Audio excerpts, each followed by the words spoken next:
दोस्तों, जिसकी जैसी सोच वो वैसी ही कहानी रखता है। कोई परिंदों के लिए बंदूक तो कोई परिंदों के लिए पानी रखता है। उस इंसान से कभी झूठ मत बोलिए जिसे आपके झूठ पर भी विश्वास हो। दुनिया के तानों से कभी नाराज मत होना। अनजान लोग तो हीरे को भी कांच का समझ लेते हैं। सच्चा रिश्ता एक अच्छी पुस्तक जैसा होता है, कितनी भी पुरानी हो जाए फिर भी शब्द नहीं बदलते। कामयाबी के दरवाजे उन्हीं के लिए खुलते हैं जो उन्हें खटखटाने की ताकत रखते हैं। जो लोग सब्र करते हैं या तो वो जीत जाते हैं या फिर सीख जाते हैं। जिंदगी में एक दूसरे के जैसा होना जरूरी नहीं होता, एक दूसरे के लिए होना जरूरी होता है। नमस्कार दोस्तों, धनी सेठ और एक गरीब आदमी की कहानी। दोस्तों, यह कहानी जानवर को भी इंसान बना सकती है। पत्थर की तरह मजबूत दिल रखने वाले की आंखों में भी आंसू आ जाएंगे। जिस गरीब आदमी को सेठ ने अपने महल के सामने एक रात्रि के लिए आश्रय नहीं दिया, उस गरीब आदमी ने सेठ के साथ कौन सा व्यवहार किया, इस कहानी से समझते हैं। दोस्तों, यह कहानी बड़ी ही शिक्षाप्रद, महत्वपूर्ण और ज्ञानवर्धक है। मेरा आपसे निवेदन है कि कहानी के अंत तक हमारे साथ में बने रहना। किसी नगर में एक बहुत धनी व्यापारी रहता था। उसके पास इतना धन था कि अपने रहने के लिए उस व्यापारी ने कई महलनुमा घर बना रखे थे। सेठ की सेवा के लिए उसके पास कई नौकर चाकर और कई तरह की सुख सुविधाएं थीं। यदि सेठ को एक महल से दूसरे महल तक जाना होता तो वह घोड़े पर चढ़ करके जाता था। सेठ का व्यापार पूरे नगर में फैला हुआ था और इसी कारण से उसे बहुत बार यात्राओं पर निकलना पड़ता था। परंतु सेठ इस व्यापारिक यात्रा पर अकेला ही जाता था। किसी भी नौकर और अपने साथ किसी अन्य आदमी को लेकर के वह सेठ नहीं जाता था। इन यात्राओं के दौरान उसे कई बार घने जंगलों में होकर के निकलना पड़ता था और कई सराय में उसे रुकना पड़ता था।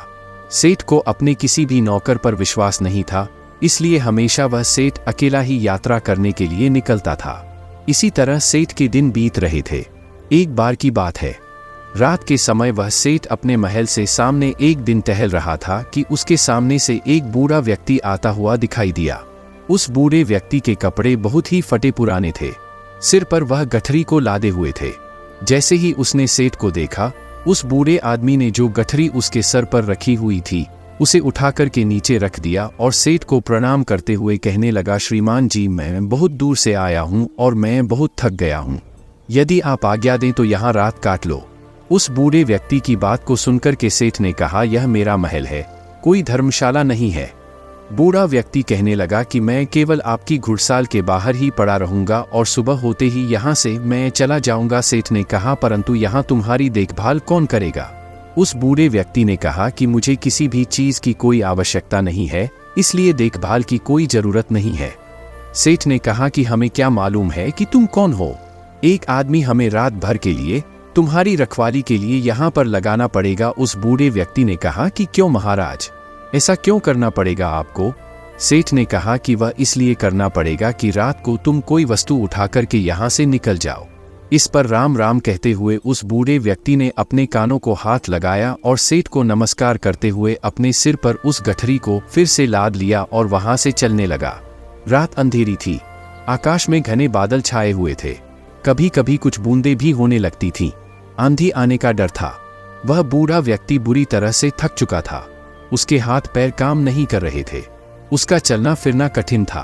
परंतु सेठ के इन कटु शब्दों ने उसे ऐसा घायल कर दिया था कि उसे अब उस नगर के किसी भी शहरी के पास जाकर के विश्राम करने का विचार छोड़ दिया था। जोरों की बरसात होने लगी। जिस तरह रात का अंधकार बढ़ता जा रहा था, उसी तरह से बूढ़ा आदमी भी अपने सर पर गठरी को लादे हुए आगे चला जा रहा था। समय बीतता गया। कुछ दिनों के बाद वह सेठ अपने मित्रों और अन्य सेवकों के साथ एक दिन शिकार खेलने के लिए जंगल में निकल पड़ा। शिकार खेलते समय उसे अपना घोड़ा एक हिरण के पीछे उसने लगा दिया। बहुत ही प्रयत्न करने के बाद वह उसके हाथ न लगा और इसी दौड़ में वह सेठ अपने साथियों से आगे निकल चुका था। जंगल घना था और घने जंगल में घुस जाने के कारण वह सेठ अपने नगर का मार्ग भूल चुका था। लगभग कई घंटों वह जंगल में भटकता रहा। इतने में ही रात हो गई। बारिश चालू हो गई। आंधी चलने लगी और बादल छा गया। कोई भी ऐसा व्यक्ति नहीं था जो सेठ की किसी भी प्रकार से कोई सहायता कर सकता था। बेचारा थक करके चूर चूर हो गया। जब उसे कोई रास्ता नजर नहीं आया तो वह एक वृक्ष के नीचे बैठ गया। आंधी इतनी जोरों से बढ़ने लगी कि जंगल के जो वृक्ष थे वह सब टूट टूट करके गिरने लगे। आंधी के कारण अंधेरा बढ़ने लगा। हाथ को हाथ नहीं दिखाई दे रहा था। प्रकृति के इस प्रकोप से घबरा करके सेठ का जो घोड़ा था वह अपने बचाव के लिए इधर उधर भागने लगा। घोड़े का मालिक इतना थक चुका था कि उसे होश नहीं था।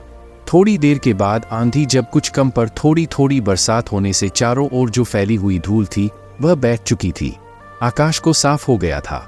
तब सेठ ने देखा कि उसका घोड़ा उससे वहां से जुदा हो चुका है। उस सेठ ने उस घोड़े को 2000 रुपए देकर के खरीदा था और उस घोड़े से बहुत ही प्यार करता था। उसे पालने में उसने किसी तरह की कोई कसर नहीं छोड़ी थी। अब तो सेठ को घर पहुंचने की कोई भी उम्मीद नहीं थी। कहते कि सवेरा होने के आसपास रात का अंधकार बहुत बढ़ जाता है और इसी तरह आशा और सूर्य की किरणों के पहुंचने से पहले निराशा और दुख का अंधेरा भी बहुत अधिक हो जाता है। बहुत अधिक दुखी और निराश हो जाने पर उस सेठ को दूर से एक व्यक्ति आता हुआ दिखाई दिया। पहले तो उस व्यक्ति को देख करके वह सेठ सहम गया। कहीं यह कोई व्यक्ति चोर या डाकू न हो जो उसे आकर के उसे लूट ले। परंतु जब उस व्यक्ति ने सेठ के पास आकर के नमस्कार करते हुए अपने होठों की मुस्कान से सेठ के हृदय को निर्मल कर दिया, सेठ को बड़ी उम्मीद दिखाई दी। उसे आशा का प्रकाश दिखाई देने लगा। हंसते हुए उस व्यक्ति ने सेठ से कहा, आप इतने क्यों घबराते हैं? घबराते साथियों के बिछड़ने से, राह भटकने से और किसी की सहायता न मिलने से। कहते हुए सेठ ने अपनी सारी जो कहानी थी उस व्यक्ति को सुना दी। उस व्यक्ति ने जब सेठ की कहानी सुनी तो उसको सेठ पर दया आ गई और वह सेठ को लेकर के अपनी झोपड़ी में चला गया। वहां जाकर उसने बताया कि वह अपने पिता के साथ रहता है। जो भी रूखा सूखा भोजन हम लोग खाते हैं आप भी खा लेना और यहीं पर रुक करके विश्राम कर लेना, आराम कर लेना। सेठ ने कहा कि परंतु मेरे घोड़े का क्या होगा? उस व्यक्ति ने कहा, सुबह होने से पहले मैं आपके घोड़े को किसी भी तरह से ढूंढ लूंगा। सेठ ने कहा कि वह कैसे ढूंढे तुम? बड़ा घना जंगल है, इतनी अंधेरी रात है, तुम कैसे ढूंढ सकोगे? उस व्यक्ति ने कहा कि मैं इस जंगल के कोने कोने से परिचित हूं। सेठ ने कहा तो क्या तुम मेरे साथियों को भी ढूंढ सकोगे? उस व्यक्ति ने कहा, यदि वे इस जंगल में हुए तो मैं अवश्य ही उन्हें ढूंढ निकालो। इस उत्तर को सुनकर के उस अमीर सेठ को बड़ा ही संतोष हुआ। उसके मन में बड़ी उम्मीद जगी और इस तरह से वह सेठ पूरी तरह से निश्चिंत हो चुका था। वह अब भी सोया नहीं था कि उस व्यक्ति ने सेठ के सामने एक दूध का कटोरा ला करके रख दिया। सेठ ने कहा कि यह क्या है महाशय? उस व्यक्ति ने कहा कि सेठ जी यह हमारी बकरी का दूध है। सेठ ने कहा कि तुम्हारे पास कितनी बकरियां हैं? उस व्यक्ति ने कहा कि मेरे पास तो सिर्फ एक बकरी है। सेठ ने कहा, क्या एक बकरी इतना दूध दे सकती है या एक शेर से अधिक नहीं होगा? तुम भी पियो। उस व्यक्ति ने कहा कि नहीं, पिताजी ने कहा है कि आज का जो भी दूध है वह केवल अतिथि सेवा में लगाया जा सकता है। आज हम लोग दूध नहीं पिएंगे। सेठ ने कहा कि ऐसा क्यों? उस व्यक्ति ने कहा कि हमारे यहाँ सबसे बढ़िया चीज दूध को समझा जाता है और अतिथि की सेवा में हम लोग इसको पेश कर देते हैं। मैं पिताजी का इकलौता पुत्र हूँ और दूध हमारे यहाँ सर्वोत्तम भोजन समझा जाता है। पिताजी ने यह आपकी सेवा में भेजा है। सेठ ने कहा कि तुम तो सचमुच देवता हो।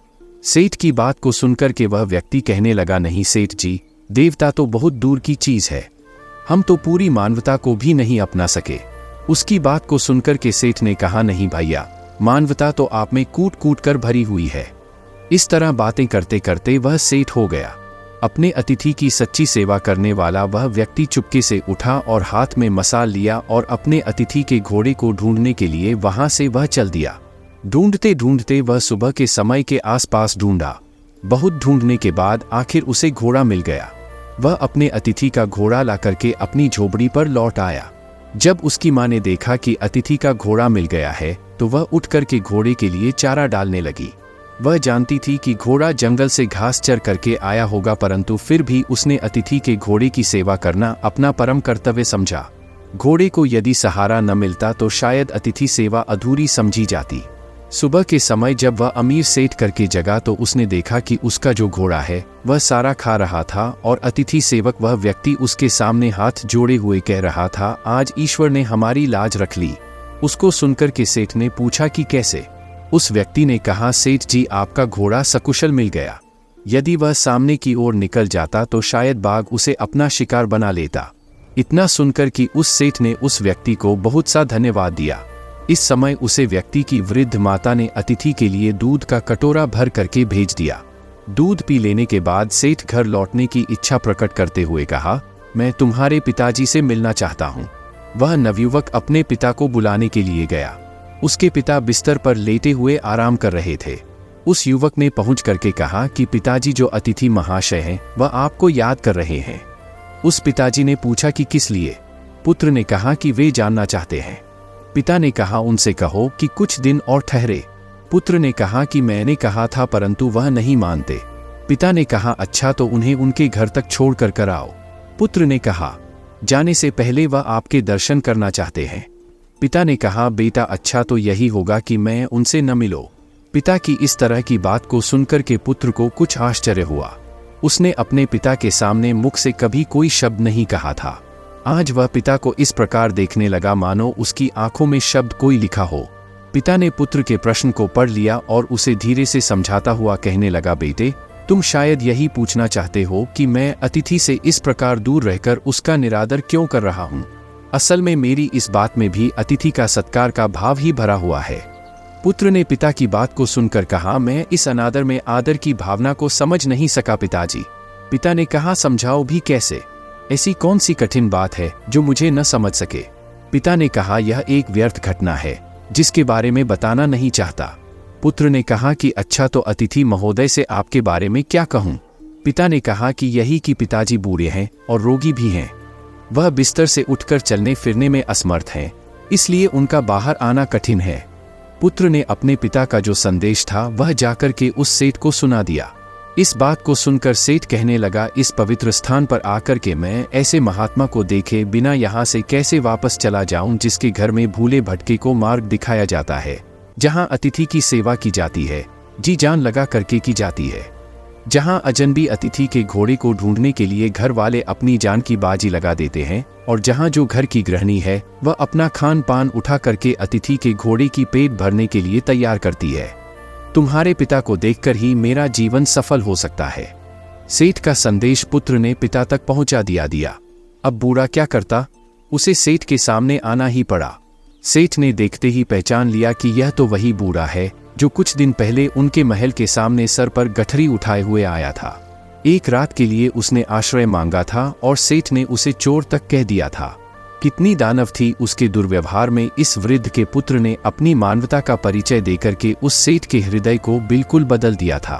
अमीर सेठ हाथ जोड़ करके खड़ा हो गया और अपने दुर्व्यवहार के लिए उस बूढ़े व्यक्ति से क्षमा याचना करने लगा।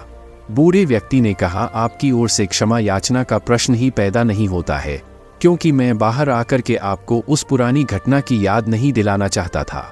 आपके आग्रह को मैं टाल नहीं सका, इसीलिए मुझे यहाँ आना पड़ा। इससे शायद आपको बड़ा दुख हुआ हो, अतः मुझे आपसे क्षमा मांगनी चाहिए। सेठ ने कहा, कितना ऊंचा है आपका व्यक्तित्व। इतना कहकर के वह अमीर सेठ उस वृद्ध के चरणों में गिर पड़ा। उसके नेत्रों से पश्चाताप के आंसू झर रहे थे, उसके होंठ फड़फड़ा रहे थे, मानो वह यही कह रहे हों कि इस बूढ़े की झोपड़ी महलों से भी ऊंची है, क्योंकि जहां मानवता का निवास है। इसके बाद उस सेठ को सुरक्षित वह सेठ अपने घर में लौट आया। इस घटना के बाद उस सेठ का हृदय परिवर्तन हो गया। जहां कठोर हृदय वाला वह सेठ था, उसे किसी पर विश्वास और दया की भावना उसके मन में नहीं होती थी। वही सेठ बिल्कुल बदल चुका था। अब वह दीन और दुखियों की सेवा करता और उसके द्वार पर आने वाले जो भी अतिथि थे उनका पूरा स्वागत सत्कार करने लगा। सेठ का पूरा परिवर्तन हो चुका था। जो पत्थर दिल सेठ था वह पूरी तरह से पिघल चुका था। दोस्तों, यह कहानी आपको कैसी लगी है? एक प्यारा सा कमेंट करके ज़रूर बताना, और यदि वीडियो आपको पसंद आया है, अच्छा लगा है, तो इस वीडियो को लाइक शेयर करके चैनल को सब्सक्राइब ज़रूर कर देना। तो चलिए फिर मिलते हैं ऐसी एक और नई वीडियो में एक नए मैसेज के साथ। तब तक के लिए अपना ख्याल रखें। धन्यवाद और नमो बुद्धाय।